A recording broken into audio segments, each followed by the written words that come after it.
বন্ধুরা, আজ আমি ঠাকুর শ্রীরামকৃষ্ণের কিছু অমৃত কথা পাঠ করব।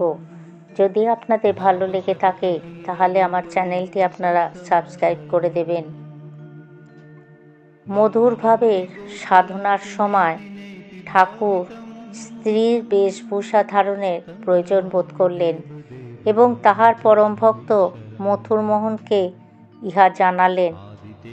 মথুরমোহন তাহাকে কখনো বহুমূল্য বানারসি শাড়ি, কখনো বা ঘাগরা, ওড়না, কাঁচুলি প্রভৃতির দ্বারা সজ্জিত করতে লাগলেন এবং তাহার সঙ্গে তাহার নারীবেশ সর্বাঙ্গ সম্পূর্ণ করবার জন্য তাহাকে কেশপাশ, পরচুলা, স্বর্ণ অলঙ্কারে ভূষিত করলেন।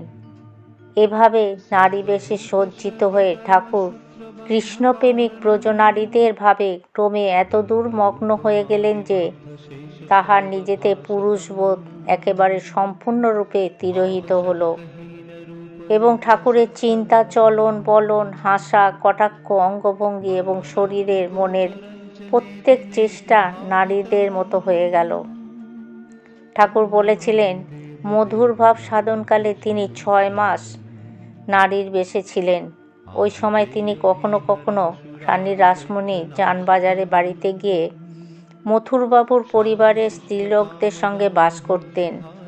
ওই সকল পুরুষ নারীগণ তাহার কামগন্ধহীন চরিত্রের সহিত পরিচিত হয়ে তাহাকে আগে থেকে দেবতা জ্ঞান করতেন। এখন তার স্ত্রীসুলভ আচার ব্যবহার ও অকৃত্রিম স্নেহ পরিচর্যায় মুগ্ধ হয়ে তাহাকে তাহারা আপনাদের অন্যতম বলে মনে করতে লাগলেন এবং তাহার সম্মুখে লজ্জা সংকোচের ভাব আর কিছু রাখতে পারলেন না।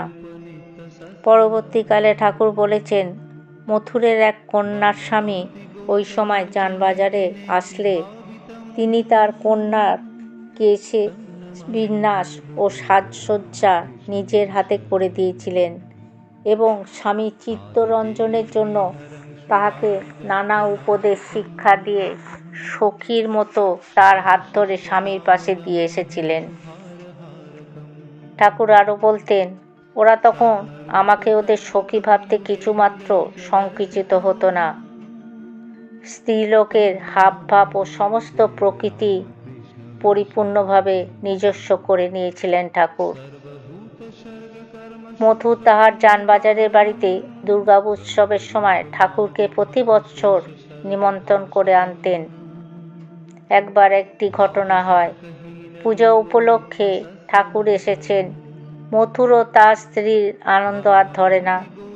প্রথম দিন পূজা যথারীতি হলো, কিন্তু রাত্রে আরতির কিছু পূর্বে ঠাকুর অন্তর্মহলে মথুরের গরদের চেলি স্ত্রীলোকের মতো করে পড়ে ভাবাবিষ্ট হয়ে পড়েছেন। তাহার কথা হতে কেবলই প্রকাশ পাচ্ছে তিনি যেন জগৎমাতার শাশ্বতকালের দাসী বা সখী। ক্রমে আরতির সময় হয়ে আসলে তাহার ওই ভাব ভাঙছে না দেখে মথুরের স্ত্রী জগদম্বা দাসী খুবই চিন্তায় পড়লেন, কারণ ভাবাবস্থায় তাহাকে একা ফেলে আরতি দেখতে যেতেও পাচ্ছেন না। পূর্বে একবার ঠাকুর ওই রূপ অবস্থায় গুলের আগুনের উপরে পড়ে গা পুড়িয়ে ফেলেছিলেন এবং সেই ঘা ছাড়তে সময় লেগেছিল। এরূপ চিন্তা করে জগদম্বা দাসীর হঠাৎ একটা উপায় মনে পড়ল।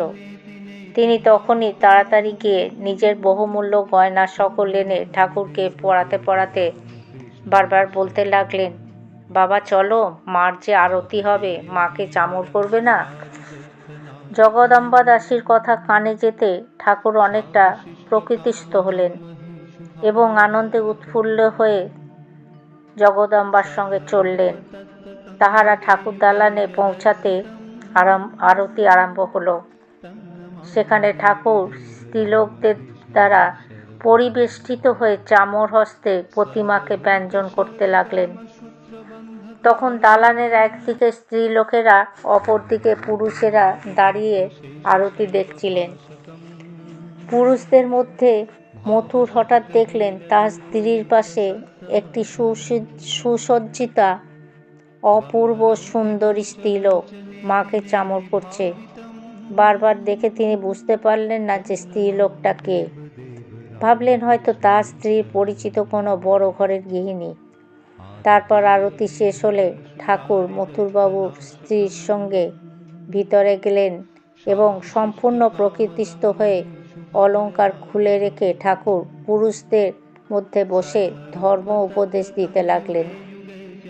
পরে মথুরবাবু অন্তরে এসে স্ত্রীকে জিজ্ঞাসা করলেন, আরতির সময় তোমার পাশে দাঁড়িয়ে কে চামর করছিলেন? স্ত্রী হেসে বললেন, চিনতে পারোনি? বাবা গো, আমাদের ঠাকুর ভাবাবস্থায় চামর করছিল। মেয়েদের মতো কাপড় চোপড় পরলে বাবাকে আর পুরুষ বলে মনে হয় না। শুনে বিস্মিত মথুর বললেন, তাই তো বলি, নিজে ধরা না দিলে সামান্য বিষয়েও বাবাকে চেনা কার সাধ্য? দেখো না, 24 ঘন্টা দেখেও ও একত্র থেকেও তাকে আর চিনতে পারলাম না। বন্ধুরা, আজ আমি পাঠ এখানে শেষ করলাম। জয় ঠাকুর, জয় মা।